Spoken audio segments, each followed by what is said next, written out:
At 3:30, this is our last 3:30 game of the day. We got Fresno State, who's 3-1, trying to UNLV, who's 3-0. UNLV favored by 2.5 points on FS1, and this is arguably the most important playoff picture game of the 3:30 window, and I'll explain later. Mikey Keene for Fresno State has gone 84, 126, thrown for 1,040, 6 touchdowns, 4 interceptions. Malik Sherrod is at 51 carries for 191 yards and 3 touchdowns, and Mac Delena is at 18 catches for 431 yards and 3 touchdowns. Matthew Sluka has gone 21 48, thrown for 318 yards, 6 touchdowns, 1 interception. Also leads his team on the ground with 39 carries for 253 yards and a touchdown. Ricky White III has had 10 catches for 126 yards and 3 touchdowns. Fresno State is 20-6 against UNLV all time. Last 6 games have gone to Fresno State from 2018 to 2023. And UNLV has not won a home game against Fresno State since 2016. Last 3 games, though, between these two teams have been 1 possession. I rocketed through that because I got a lot to say about. There's 2 big things I want to talk about.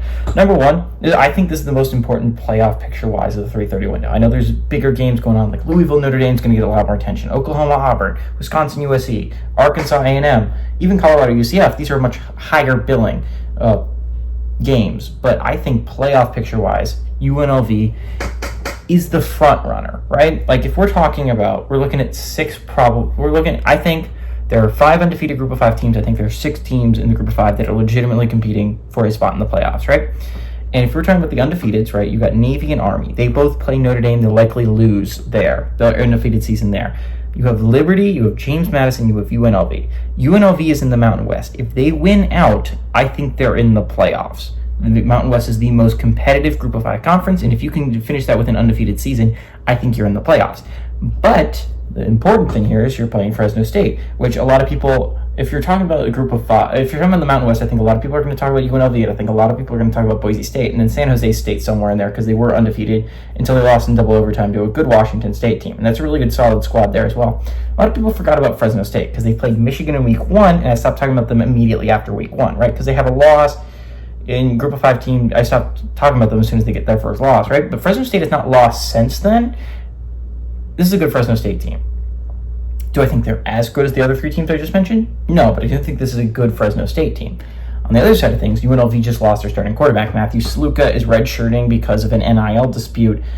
And while that's big news in the entire college football world, it's massive news in UNLV because you're talking about you're the front runner to make the playoffs as a group of 5 team. Suddenly you lose your starting quarterback. It's going to be hard to win games, right? And it would have been nice if you lost your starting quarterback in a game that wasn't against Fresno State, because now you're playing arguably probably the 4th best team in the Mountain West, but also a very good team. You're at home, but like this is a team that has not lost since they lost to Michigan, and they gave Michigan a game. Fresno State is a solid squad. This is a good Bulldogs team that is honestly underrated and not being talked about enough as a dark horse playoff contender. I mean, I would put them in the same categories like Western Kentucky as like a maybe if you can get some wins. This is a big game for UNLV, right? Like if you lose this game, suddenly James Madison is the front runner to make the playoffs, right?